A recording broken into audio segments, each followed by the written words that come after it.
over to our presenter. Great. So, hi everyone, good afternoon. Thank you so much for joining us for our leadership series today. My name is Mary Randazzo, and I'm the Assistant Director in Student Conduct and Community Standards here at Stony Brook. And today I'm going to be talking to you about conflict management and conflict resolution and how to navigate when difficult situations arise in your personal lives, maybe in a student group or within the classroom. So this is a little interactive, so I would ask for all of you, what is conflict? What does conflict mean to you?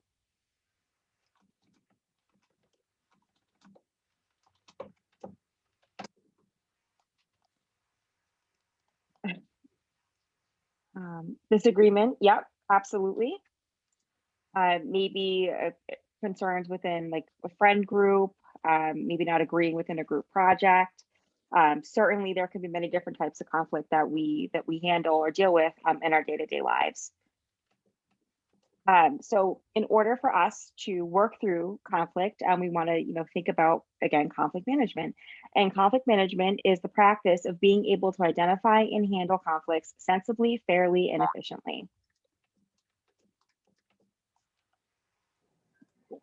So when we're in a conflicting situation, you want to think about getting clarification and communicating with the person or people that you're in disagreement with. You want to remember that every person communicates in different ways and have different experiences that influence their communications. How we communicate with people or as people is dependent upon our upbringing and the experiences that we have come into contact with. It's important to always ask for clarification if an individual doesn't always understand somebody else, or use reflective listening skills to reflectively listen. Would also mean to be actively listening to the person that you're engaging with, and not preparing your next statement in your head or preparing what your rebuttal is going to be. So it's important to take a pause and to reflect on what the person's saying to you as they're speaking, so you can appropriately respond to them in the moment. You also want to think about your emotional intelligence. Sometimes we can be really reactionary to statements, or to a conflict that we might be experiencing. Something could really strike a chord with us, and we, might be quick to want to either defend ourselves or defend our position. But it's important to, instead of being reactionary, to take a moment and pause and reflect and work on finding peace within ourselves and within the situation. Emotional intelligence is what this is defined as, and it's involving recognizing emotions and working towards managing emotions for the improvement of our communication skills. And it's also very important to communicate in a calm and respectful manner to control the emotions of yourself and the emotions of others. Another key factor of emotional intelligence is knowing when to walk away. If a conversation is escalating, or if the individual is having a difficult day, or you're having a difficult day, and maybe you don't feel like you're reaching a middle ground or a meeting point in your conflict or in the conversation, it might be good to take a pause and to step back and return to that conversation when both parties or the parties involved have had a moment to cool down. It's important to know that within yourself what those emotional cues might be. You might feel your heart rate going up a little bit, or you might be getting red in your face or getting nervous and not really wanting to continue the conversation. It's okay to want to take that step back and advocate for yourself and say, hey, you know what? I'm not comfortable with the way the conversation's going. I'm going to take a step back, and then we'll visit this at a later time. So some things too, when we're navigating through a conflict, is thinking about what might impede us from, having a productive conversation. And sometimes we will call those communication blockers. So that would be maybe targeted and pointed language, attacking statements, and placing blame on somebody else involved in that difficult conversation, instead of maybe taking ownership of how the conversation is making you feel or how the situation is making you feel, and using I statements to identify how the conflict has impacted you or affected you, can help open up the conversation for it to be more fruitful. So we want to make sure that, again, we're using I statements, and that your thoughts and feelings are understood by stating them clearly, instead of getting swept up in emotion and then attacking the other person, or using pointed language. about maybe how behavior has affected you. It's also important to, when you're thinking about how you want to resolve your conflict, to evaluate your goals and what's important to you to navigate through that. Um, Most of the time, I'm sure we could all relate to this when we're in a disagreement with somebody. We want to be right. And it's hard to maybe take away or step away from that um, expectation to be like, no, I have to prove my point and I have to be right. You want to evaluate the true goal of what the conflict is about and see where you can meet that middle ground and work together to come up with an effective solution. You want to ask yourself too, what's the most important? Is it solving the problem? Is it salvaging a relationship? Is it coming to a compromise or mutual understanding? Or is it winning an argument in the moment? So evaluating what your goals are in the middle of a conflict can also be something that is very helpful to you. It's also really important to remember that conflict is really natural. Conflict might be uncomfortable and can run into, like I said before throughout this conversation, can come up in your everyday life in a myriad of different situations.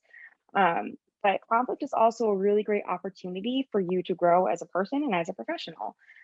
It's natural for people to disagree on issues, which is why communication is so important in any relationship that you find yourself in, be it a roommate relationship, a friendship, a coworker relationship, a classroom relationship, or even an interpersonal relationship within family groups. Conflicts do arise, and it's important to recognize that it's okay to have a disagreement with somebody. Um, Sometimes the most constructive way to go about managing the conflict is to make sure you're always opening up and having an honest conversation with each other. You want to be able to improve your understanding of another person, and maybe sometimes working through that conflict will help you to do so. And in our next couple of slides, we're also going to talk about our conflict styles and maybe how we manage conflict within ourselves. Okay. So there's a couple different conflict management styles that are at play, and you might find yourself identifying with some of these. The first one, and it's all just done in alphabetical order, is a conflict management style of being accommodating. So often people who use the accommodating style of conflict management neglect their own concerns to satisfy the concerns of others. Accommodating is the opposite style of competing with somebody, and people who accommodate might be selflessly trying to be generous, to be charitable, but they may also obey another person but when they would prefer not to, which is what causes that personal discomfort and that interpersonal conflict within themselves and other people. They may work against their own goals or objectives to reach a desired outcome because they want to keep peace. They may have to give in to reach the desired outcome. And accommodating may preserve future relationships with the conflicting person or party, but it may also impact the person that is being accommodating eventually because they're not being able to communicate how they're feeling and express themselves and get their points across. So that's just an example of a conflict management style. So another conflict management style is avoiding. When someone uses the avoidance style, they are helping, they are helping the other party reach their goals, but they are also not assertively pursuing their own. They may be diplomatically sidestepping or postponing discussion until a better time. They may withdraw from a threatening situation or divert attention. They perceive conflict as hopeless and therefore something to be avoided. People that are tend to avoid conflict or use this conflict management style might overlook differences and accept disagreement. This style can sometimes can work when the issue is small or when there is something that might not be if we want to talk about winning, you might not be able to win that argument by using this conflict management style, or by recognizing that maybe your position within the conflict is something that you might have to compromise on or relinquish. But it's also something that is very helpful if the environment that you're in is very emotionally charged and you might need to create some space. Sometimes conflict will also resolve themselves, but in general, avoiding is not a good long-term strategy because similarly to that accommodating style, it can cause a lot of burnout and a lot of inner frustration because you're not actually tackling what the conflict is and you're not managing how it's making you feel. Instead, you're just trying to, smooth things over in order to avoid what the conflict is. Another conflict management style is collaborating. People who manage conflict by collaborating together make a plan to improve a situation or improve the goals of both parties or all parties that are involved. Usually people attempt to work with others to find solutions that fully satisfy everyone's concerns. This can be effective for complex scenarios where maybe a new solution is needed or something that's innovative. It can also mean reframing a challenge to create more room for everyone's ideas. The downside is that collaborating requires a high degree of trust, and reaching consensus can require a lot of time and effort. It also takes work to get everybody on board and to synthesize a variety of potentially conflicting ideas. People that use this style often recognize that there are tensions in relationships and contrasting viewpoints, but want to work together through conflicts. Conflict management style that's also very common is competing. People who are competitive might take a power orientation in conflict and use whatever power is available to them to win, even at the expense of the other party. So sometimes this might include some more targeted or pointed language, like we were talking about, maybe arguing, pulling rank, or instigating more conflict. Competing may also mean standing up and defending a position believed to be correct, or simply trying to win. Um, pushing or pushing the own issue or forcing another issue is another way of viewing competitive conflict management styles. Um, they might use this forcing style to perceive that they are right and others are wrong, and convince others around them to agree.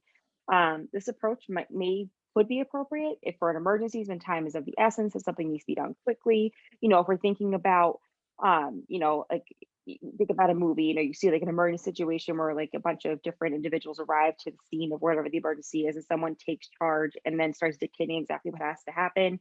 Someone disagrees, then you might see some of that competition and that competitive management come out within that individual that's trying to rally the group around them to see, say, no, we have to meet this goal, we have to fix this conflict, we have to manage this emergency. So that's when you might see that competitive conflict management style being really beneficial. But it's important to recognize, that when we're using this conflict management style, we're using it appropriately. Because if we're just coming into every conflict, with anger, or thinking that there's a power dynamic at play, and thinking that this is truly how you have to win an argument, it could potentially alienate lots of different individuals. It can cause further discord within a group.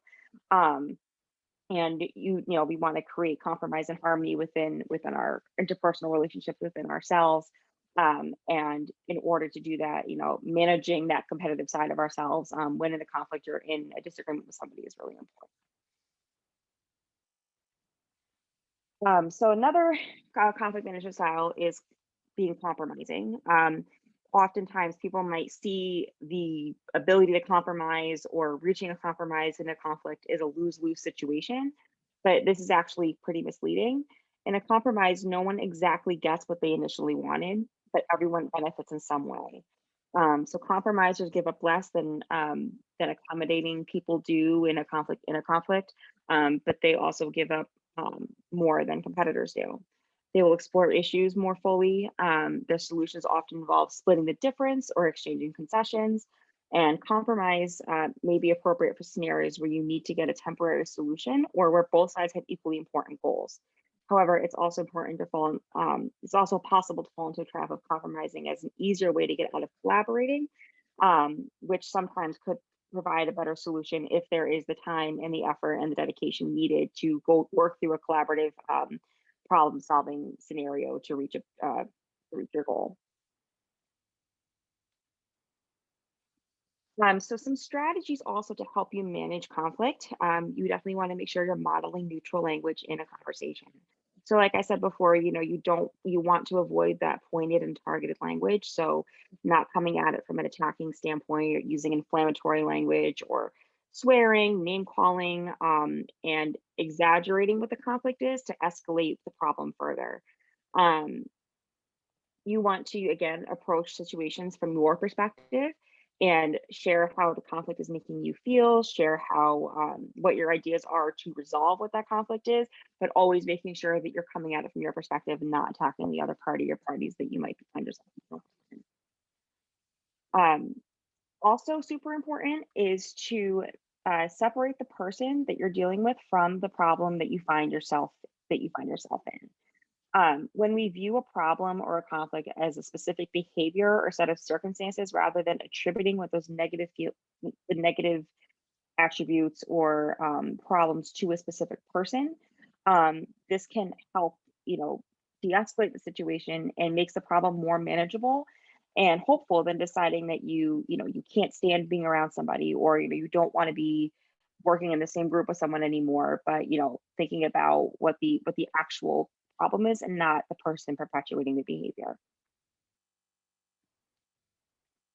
You also want to make sure that you're focusing on the future. In conflict, we tend to remember that every single thing that ever bothered us about that person. I mean, I know that I can find myself doing that from time to time.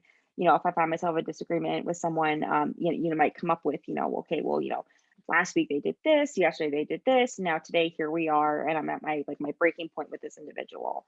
Um, but focusing on the present moment, the present conflict, and how you want to move through that conflict, um, is the way that you can help the de-escalate the situation and move forward. Um, of course, it's important for us to vent. It's important for us to confide our concerns in friends. But when we're trying to tackle an actual problem, it's not the time to use that space as a time to vent and get all your frustrations out with that person, because you want to focus on what the problem is at hand. Often the best way to take ownership of a problem is to recognize that regardless of the past, you need to create a plan to address the present conflict and those that may arise in the future. You also want to make sure that you're sharing your interest in being creative with coming up with a solution. The parties involved have to talk about what their interests are or the whys behind their positions.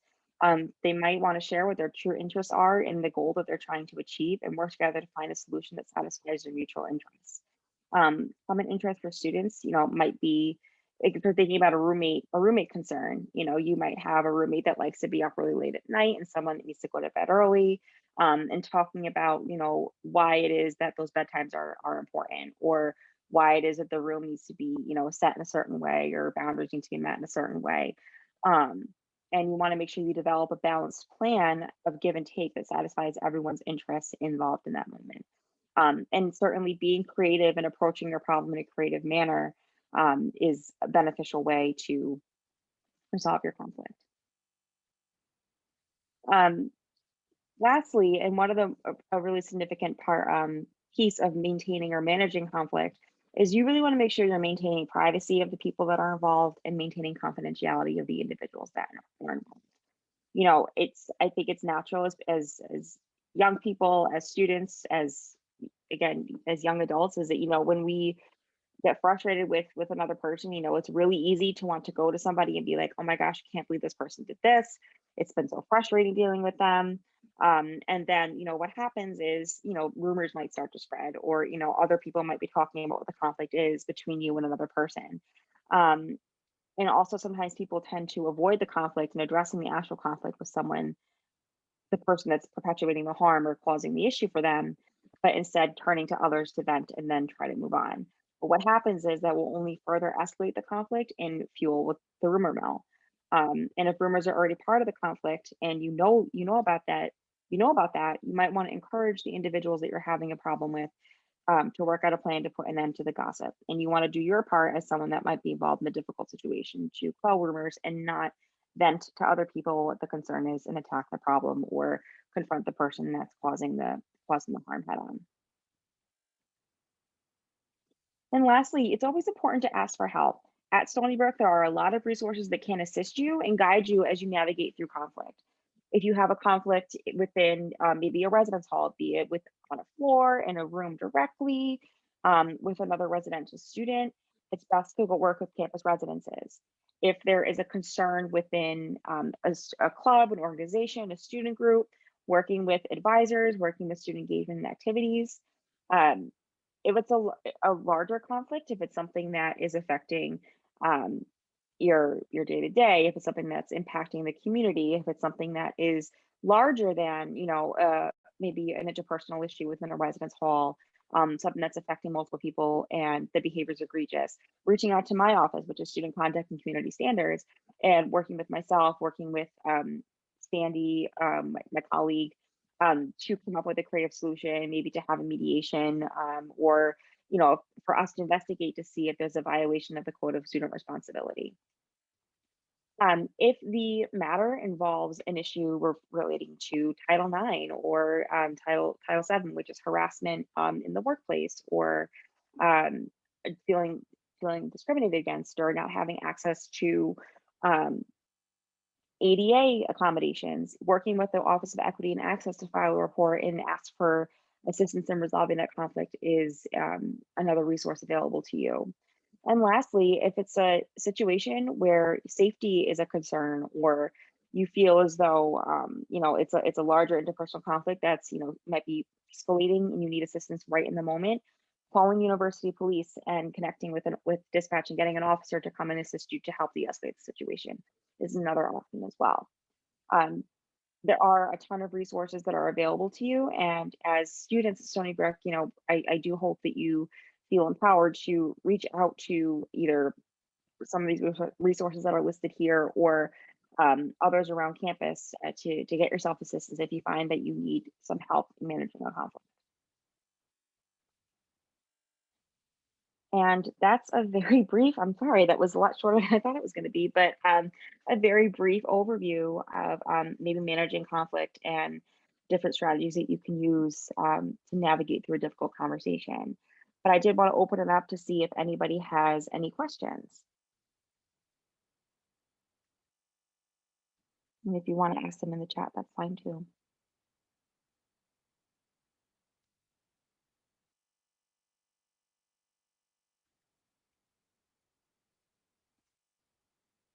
Nope. All right. Okay. Well, then I appreciate you all being here. And here are just some resources that I used for our presentation. And I appreciate you all so much for being here today. I hope you have a nice day. Thank you. Thank you, Mary. Oh, we're getting a question actually. Is there an attendance form? I'm going to stop the recording here. Hang on for 1 second.